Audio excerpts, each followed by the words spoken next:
नमस्कार, आप देख रहे हैं हमारा डिबेट शो। सवाल तो पूछेंगे। मैं हूं राकेश। पटना में बंटी यादव की किडनैपिंग फिर हत्या, इससे पुलिस की भूमिका पर सवाल उठने लगे हैं।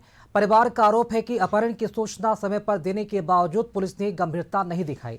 अगर शुरुआती घंटों में तेज कार्रवाई होती तो क्या बंटी की जान बच सकती थी? क्या पुलिस की सुस्ती और लापरवाही से बंटी यादव की हत्या की गई? किडनैपिंग और मर्डर मामले में पुलिस बेबस रही या लापरवाह?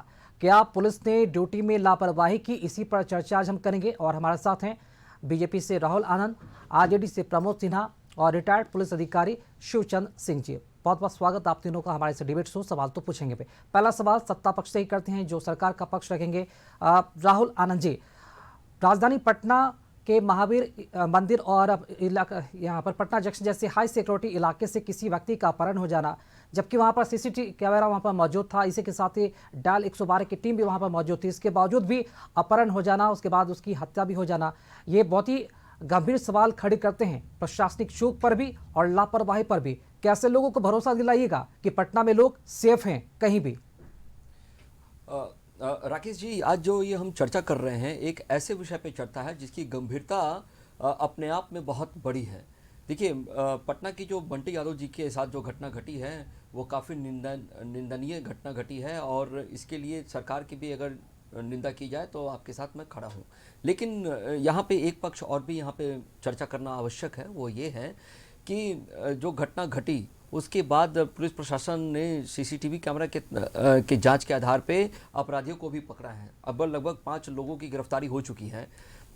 उसके तत्पश्चात अगर बात करें तो आपसी मतभेद की जो घटना सामने आ रही है, ये भी एक चर्चा का विषय हो रहा है। और ख़ास करके जो सेंट्रल एसपी ने आज प्रेस कॉन्फ्रेंस कर बातों को सबके सामने रखा है। एक बात यहाँ और है राकेश जी, जो मुख्य रूप से चर्चा होनी चाहिए, जो लापरवाह पुलिस पदाधिकारी थे उनके ऊपर भी कार्रवाई की गई है। देखिए, ये तो मानना पड़ेगा ना कि सिस्टम में भी आज भी उस मानसिकता के लोग हैं जो समय पे कार्रवाई करने से बचने का प्रयास करते हैं। उन लोगों को भी चिन्हित कर उनके ऊपर कार्रवाई की जा रही है और उनसे सोकर भी विभागीय जानकारी उनसे भी मांगी गई है कि ऐसा आखिर क्यों हुआ है, विलंब क्यों हुआ है। एक और महत्वपूर्ण बात है, जो शोकाकुल परिवार है उसके साथ भारतीय जनता पार्टी का हर कार्यकर्ता उनके दुख में उनके साथ खड़ा है, सरकार उनके साथ खड़ी है। जल्दी ही इसका निष्कर्ष निकलेगा। हमारे राज्य मंत्री भी उन बंटी यादव के घर गए थे, जाकर शोकाकुल परिवार से वो मिले हैं, बातों को समझा है और जो विशेष जानकारी मिली है उसके तहत आगे की कार्रवाई की जा रही है। आज जो प्रेस कॉन्फ्रेंस हुआ था उसमें भी इसकी पद्धति देखने को मिली थी कि जो लापरवाह जो पुलिस पदाधिकारी थे उनके ऊपर भी गाज गिरी है और जल्दी ही इसका और निष्कर्ष निकलेगा। राहुल आनंद जी, आपने एक बात कही कि पुलिस को जैसी सूचना मिली, सीसीटीवी कैमरा हाथ में लगा, उसके बाद पुलिस ने तुरंत कार्रवाई की। क्या तुरंत कार्रवाई 4 दिन बाद होती है? बंटी यादव का अपहरण हो जाता है, पटना से 60 किलोमीटर दूर उसकी हत्या कर जमीन में उसे दफना दिया जाता है। उसके बाद क्या 4 पुलिसकर्मियों को सिर्फ निलंबित करना ये पर्याप्त है? और देरी को लेकर क्या सवाल नहीं उठाए जाएंगे? क्या सिर्फ 4 पुलिसकर्मियों की जिम्मेदारी बनती है? प्रमोद सिन्हा जी, क्या राजधानी पटना में इस तरह की घटना, क्या वाकई में पुलिस प्रशासन कि ये बहुत बड़ी फेलियर है? देखिए राकेश जी, जिस प्रकार से ये बंटी यादव की अपहरण और अपहरण के उपरांत हत्या कर दी जाती है, तुरंत परिजनों के द्वारा जो है थाना को सूचना दिया जाता है, लेकिन थाना अपने स्तर से पूर्ण रूप से निष्क्रिय बना रहा। जिस सीसीटीवी फुटेज की बात अभी भाजपा के प्रवक्ता यहाँ पर बोल रहे थे, उनके परिजनों ने ही उपलब्ध कराने का काम किया और सीसीटीवी फुटेज देखने के बाद उसमें से एक आरोपित जिसका नाम रोहित था, उसको परिजनों ने पहचान करने का काम किया और उसको पकड़ करके पुलिस के हवाले करने का काम किया। उसके अलावा एक आरोपी को भी परिजनों ने ही पुलिस के हवाले करने का काम किया। पुलिस ने किसी आरोपी को पकड़ने का काम नहीं किया। लगातार परिजन जो है पुलिस थाने के चक्कर लगा रहे थे कि इसका अपहरण हो गया और अपहरण इस कारण से हो गया है कि वहां पर जो है सेक्स रैकेट जो है बदस्तूर जारी था। और ये आज की घटना नहीं है, कई सारे चैनलों पर जो है इस प्रकार का डिबेट में भी ये सब चीजें सामने आई हैं। कई यूट्यूबर्स ने भी वहां की सच्चाई को बहुत पहले भी दिखलाने का काम किया है। और लगातार जब इस प्रकार का कोई युवा नौजवान जो है इन चीजों का जो सामाजिक बुराई है उसका वो विरोध करता है और थाना में भी पहले वो सूचना देने का काम करता है इस प्रकार की चीजें यहाँ हो रही हैं। और उसके बाद देख लीजिए कि कैसे उसका जो है अपहरण कर लिया जाता है, और अपहरण करने के बाद जो है अठमल गोला में ले जा करके उसको सबको दबा दिया जाता है। वो तो बारिश हुआ तो बालू का बिखरा हुआ, और उसके कारण जो है सब ऊपर आया। वहां के स्थानीय लोग उसको देखे और तब पुलिस को सूचना दिए, तब पुलिस को पता चला। 9 तारीख को हम लोग जो हमारा राष्ट्रीय जनता दल की पूरी टीम जो है उनके आवास पर, परिजनों के आवास पर हम लोग जाने का काम किए थे। हमारे नेता आदरणीय तेजस्वी प्रसाद यादव जी, आपको पता है कि बाहर हैं, वहां से उन्होंने वीडियो कॉल के माध्यम से परिजनों से बात करने का काम किए थे, और उन्होंने कहा था कि अपने स्तर से जो है हम पुलिस के बड़े पदाधिकारियों से बात करने का काम कर रहे हैं। लेकिन बावजूद आप देख लीजिए कि किस प्रकार से नेग्लिजेंसी बनी रही। और ये मामला सिर्फ जो है पटना राजधानी की नहीं है, पूरे बिहार के परिप्रेक्ष्य में एक अराजकता का दौर जो है, ये सम्राट चौधरी जब से जो है मुख्यमंत्री बने हैं तब से ये दौर जो है एकदम बदस्तूर जारी है। कहीं पर आप देखिए ना, पिता पुत्र की हत्या हो जाती है हाजीपुर में। आप देखिए एक जो है पुलिसकर्मी शराब के नशे में अपनी गाड़ी उनका जो है ये हो जाता है, और वो बचाव के लिए स्थानीय लोगों से मदद मांगते हैं। बगल के लोग आकर के, एक सेकंड कंप्लीट कर देते हैं, कि स्थानीय लोग आकर के वहां पर पिता पुत्र जो है उसकी मदद करते हैं। पुत्र जो आर्मी का जवान होता है, और जब पुलिसकर्मी जो है उसके बाद जो है उसी जो हेल्प करता है आर्मी का जवान पर, उस पर जो है गोलियां चला देता है। इस प्रकार की घटनाएं तो घट रही हैं। तो प्रशासन का जो नेग्लिजेंसी है, समाज के प्रति जो उसका उत्तरदायित्व है, वो तो पूरी तरह से ध्वस्त दिखता है। प्रशासन यहाँ, ये राजधानी पटना की बात है, कोतवाली थाना का बात है। आप देखिए कि किस प्रकार से यहाँ पर एक्शन होता है। जब 112 की डायल की टीम आज जो सिटी एसपी के द्वारा जो बतलाया जा रहा है, वो इसलिए जो जिन कर्मियों पर निलंबन की कार्रवाई की गई है, वो चूंकि उस 100 मीटर के दायरे में जिस जगह से जो है उसका बंटी का अपहरण हुआ, बंटी यादव का, और उसके 100 मीटर के दायरे में उन लोगों की मुस्तैदी थी, मतलब वहां पर डिप्यूटेशन में थे, वहां पर मौजूद थे। बावजूद उनके संज्ञान में यह नहीं आया कि एक युवा नौजवान को जो है यहाँ से अपहरण करके ले जाया जाता है। लेकिन उन पर क्या कार्रवाई की गई? घटना के बाद जहां परिजन राजधानी पटना के लोग अब सवाल उठा रहे हैं, कोई कार्रवाई नहीं। ठीक है प्रमोद सिन्हा जी, आपके पास आएंगे। इस घटना के बाद पटना के लोग भी अब पूछ रहे हैं अपने आप से कि अगर वो सार्वजनिक स्थानों पर हैं तो क्या वो सुरक्षित हैं? डाल 112 के पुलिस अगर उनके साथ है, उनके दायरे में है, मौजूद है, तो कहां है? और ऐसे तुरंत क्विक रिस्पांस क्यों नहीं करती है? प्रशासनिक चूक कहां हुई और ये कितनी बड़ी लापरवाही हुई है? ये इसका जो है समझने की कोशिश करेंगे। शिवचंद्र सिंह जी इस वक्त हमारे साथ मौजूद हैं, रिटायर्ड डीएसपी हैं। इनसे समझने की कोशिश करेंगे कि प्रशासनिक स्तर पर कहां पर और किस तरह चूक हुई है। शिवचंद्र सिंह जी, राजधानी पटना जैसे रिहायशी इलाका, पटना जंक्शन को देखते हैं तो वहां पर सीसीटीवी कैमरे लगे रहते हैं, एनी टाइम वहां पुलिस की मौजूदगी होती है। डाल 112 की टीम भी थी घटना वाले दिन 100 मीटर के दायरे में, फिर भी एक व्यक्ति को वहां पर धक्का मुक्की करते देखा जाता है। सीसीटीवी कैमरे में क्विक एक्शन नहीं लिया जाता है, अपहरण हो जाता है, रोका नहीं जाता है। इस पूरे मामले में आप क्या मानते हैं? एक सामान्य नागरिक के नजरिए से इस घटना को, क्या ये सिर्फ एक सामान्य घटना है या फिर स्थानीय स्तर पर पुलिस की बड़ी लापरवाही है? और क्या इस घटना को रोका जा सकता था, हत्या होने से रोका जा सकता था अगर समय रहते कार्रवाई हुई होती तो? देखिए, स्टेशन पर वैसे भी हमेशा 24 घंटा भीड़ भाड़ रहता है, और उसमें अगर कोई इस तरह की सेंसेशनल घटना होती है, संवेदनशील घटना होती है, तो नेचुरली वहाँ जो पुलिस वाले ड्यूटी पर हैं उन पर उंगली उठेगी। उंगली उठना भी स्वाभाविक है।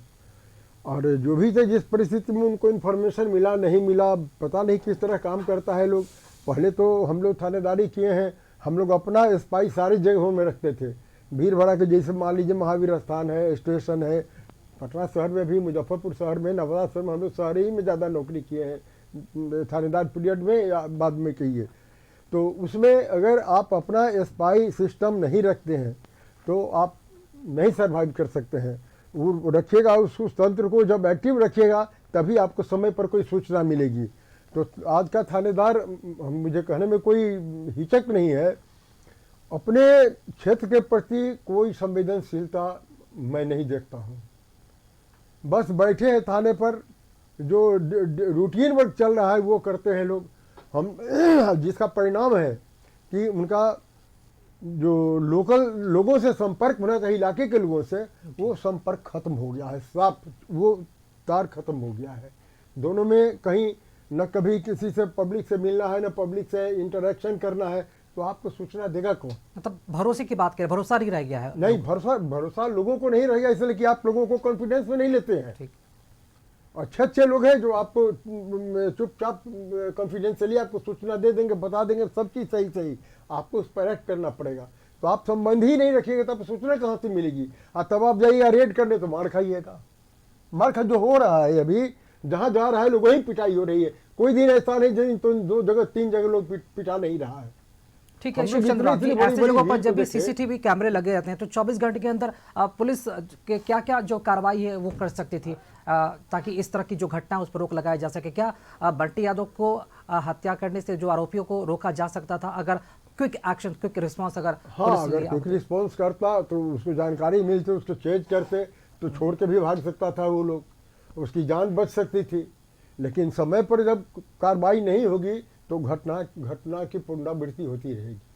ठीक है राहुल आनंद जी, आपने शिवचंद्र सिंह को सुना, ये एक तजुर्बा, अपना एक अनुभव है जो बता रहे हैं कि पुलिस किस तरह की कार्यशैली पर जिस तरह से सवाल आज आम लोग उठा रहे हैं उस पर इन्होंने तो मुहर लगा दी, क्योंकि खुद उसी डिपार्टमेंट से ये भी आते हैं। इत्तेफाक रखते हैं आप इससे? पुलिस ऐसे काम करती है, ऐसे लोगों का भरोसा जीतेगी?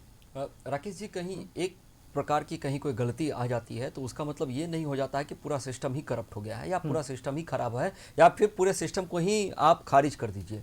देखिए, जो घटना घटी है, मैं निश्चित रूप से कह रहा हूँ, सत्ता पक्ष के प्रवक्ता बहुत जिम्मेदारी के साथ कह रहा हूँ, गंभीरता के साथ इस विषय को कह रहा हूँ कि जो घटना घटी है वो निंदनीय है। लेकिन जो कार्रवाई का जो प्रोसेस है वो भी किया गया है और उसी के आधार पर आज अपराधी पकड़े भी गए हैं और उन्होंने प्रेस कॉन्फ्रेंस कर चीज़ों की जानकारी सार्वजनिक रूप से आपके समक्ष रखा है। उसके तहत अगर देखा जाए, जिस चीज़ को लेकर बंटी यादव जी ने आरोप लगाया था, उस चीज़ को लेकर लगातार कार्रवाई पटना के ब्यूटी पार्लर्स वगैरह में चल रही है और आसपास में छानबीन चल रही है और बहुत सारे साक्ष्य जुटाने का काम भी किया जा रहा है। एक बात मैं आपको और बोलूँगा, जो क्विक रिस्पॉन्स टीम की बात की जाती है, जो 112 की बात की जाती है, अगर उसकी भी अगर बात करें तो उसका रिस्पॉन्स टाइम लगभग 10 से 12 मिनट का है और ये पूरे देश में सबसे बेहतरीन स्थान पे है। तो ऐसी तमाम चीज़ है कि जो हमारी जो पुलिस या व्यवस्था जो है वो पहले से काफ़ी आधुनिक करण की तरफ बढ़ी है और आने वाले समय में और अच्छा प्रदर्शन करेंगे और सरकार इस जिम्मेदारी को, सरकार इस घटना को, मैं समाप्ति कर रहा हूं, सरकार इस घटना को बहुत जिम्मेदारी के साथ लेती है और गंभीरता के साथ लेते हुए इस पे जांच के आदेश बहुत तेजी से दिए गए हैं और जो पीड़ित परिवार है उसको न्याय मिलेगा, ये मैं आपके चैनल के माध्यम से उनको आश्वस्त करना भी चाहता हूं। एक सेकंड मुझे इंटरफेयर कर दीजिए। ये इस घटने में कार्रवाई भी हुई, ठीक है, लेकिन विलम्ब हुआ।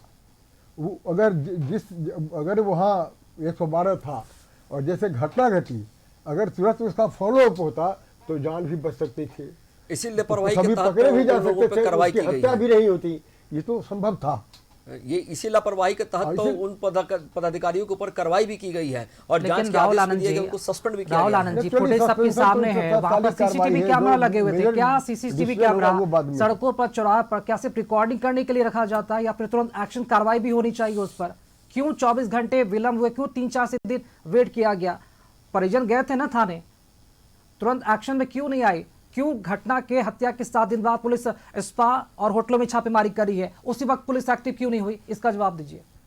राकेश जी, ये काफ़ी गंभीरता का विषय है और ये बात भी सत्य है कि पुलिस ने अपनी सकारात्मक छवि के माध्यम से उन्होंने उसके ऊपर कार्रवाई की, तभी जाकर वो उनकी बॉडी मिली और बॉडी मिलने के बाद जो जांच की कार्रवाई की गई और तेज की गई, साथ ही साथ उन अपराधियों को भी पकड़ा गया और पकड़ने के बाद सलाखों के पीछे डाला गया है। मैं एक बात कह रहा हूं कि जो पुलिस प्रशासन के हक में वो एरिया का कमांड था, उनके ऊपर भी कार्रवाई की गई है और मैं इस चीज़ को मानता हूं कि हम तेवर और क्लेवर के साथ काम करने वाली ये सरकार है और इसका परिणाम भी देखने को मिला है। और जो देरी हुई है, जो देरी का जहाँ तक विषय है, तो उन पदाधिकारी जिनके वजह से ये विलंब हुआ है उनके ऊपर भी कार्रवाई की गई है और वो सलाखों के पीछे भी जाएंगे आने वाले समय में। ठीक है प्रभु सिराज जी, आप मानते हैं ये सिर्फ डायल 112 या फिर 4 पुलिसकर्मियों को निलंबित कर दिया गया, ये इतना बस पर्याप्त था या फिर कोई बड़े प्रशासनिक अधिकारी की जिम्मेदारी तय नहीं की जाएगी या फिर उनकी जिम्मेदारी कुछ बनती ही नहीं है? खाना पूर्ति के लिए सिर्फ 4 पुलिसकर्मियों को निलंबित कर दिया गया है।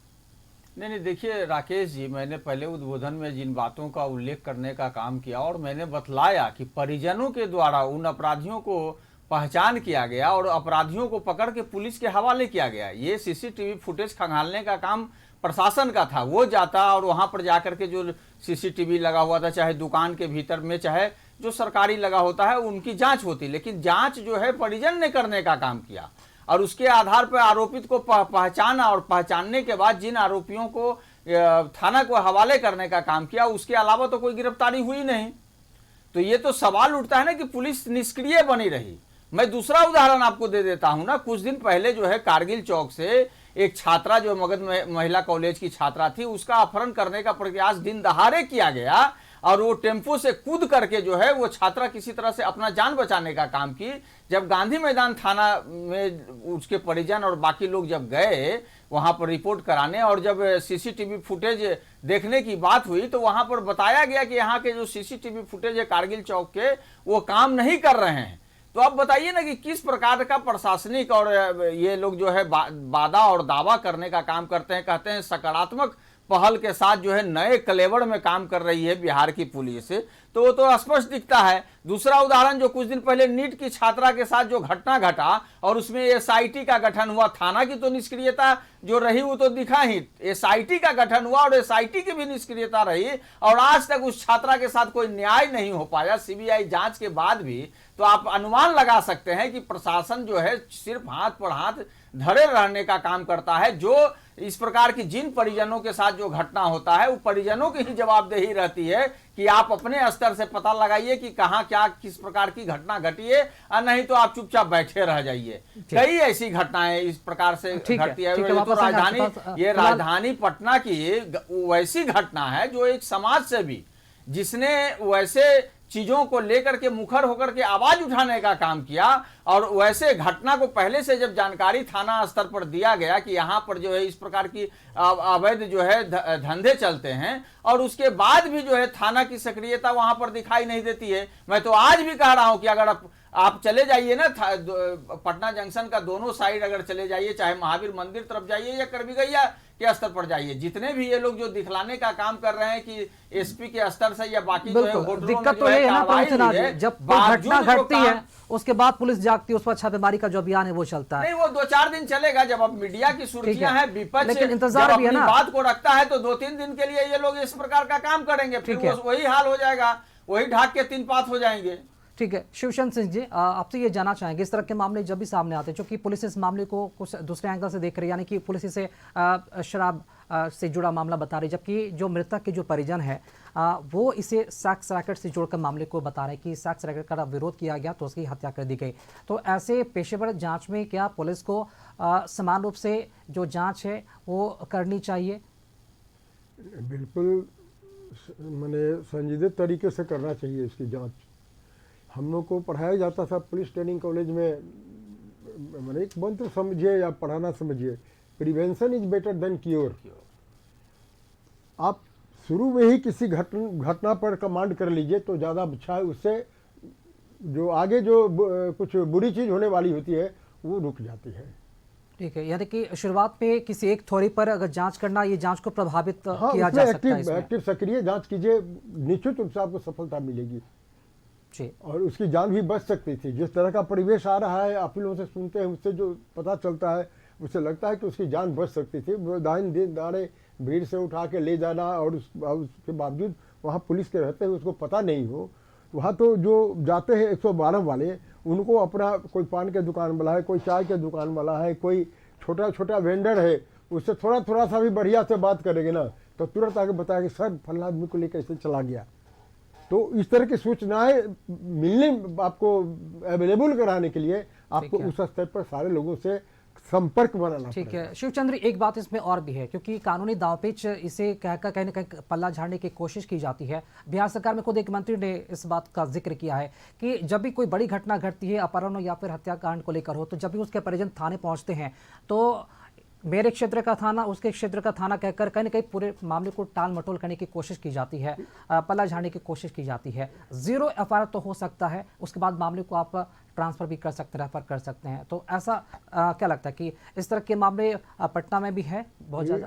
ये पूरे बिहार में है, पुलिस सिस्टम में सब जगह है। सब अपने ऊपर माथे पर नहीं लेके दूसरे पर डालना चाहता है। और बॉर्डर की समस्या जब भी आई है, हम लोग मिल बैठ के हम लोग होते थे तो हमारे काउंटर पार्ट दोनों के बीच था। हम लोग बैठ कर जाके वहाँ लेकिन लोगों अब को तो नियम बन गए ना, डिसाइड प्रोसीजर हो सकता है, किसका एरिया अब करने में क्या दिक्कत है? लेकिन हाँ। तत्काल अगर कोई जरूरत हो कि उस पर कार्रवाई की जाए जी। तो एक टीम उसमें के पीछे 1-2 टीम लगा देते थे कि आप आगे काम कीजिए, हम लोग अपना बॉर्डर डिसाइड कर लेते हैं कि किसका जुरिडिक्शन है। अब ठीक है। जिसके जुरिडिक्शन में था उसका वहाँ केस होता था। अब तो नया सिस्टम में इंट्रोड्यूस हो गया है। अब सुप्रीम कोर्ट भी ऑर्डर कर दिया है कि आप 0 FIR कीजिए बिल्कुल। और जो कंसर्न पुलिस स्टेशन है, कंसर्न जिला है या कंसर्न स्टेट है, उसको इमीडिएट दे दीजिए, वो अपना अगली कार्रवाई करेगा। लेकिन FIR रिफ्यूजल का कोई उसमें की कोई गुंजाइश नहीं है। प्रमोद सिन्हा जी कुछ कह रहे थे आप? नहीं बिल्कुल, जो 0 FIR की बात की जा रही है तो वो तो स्वतः करना चाहिए।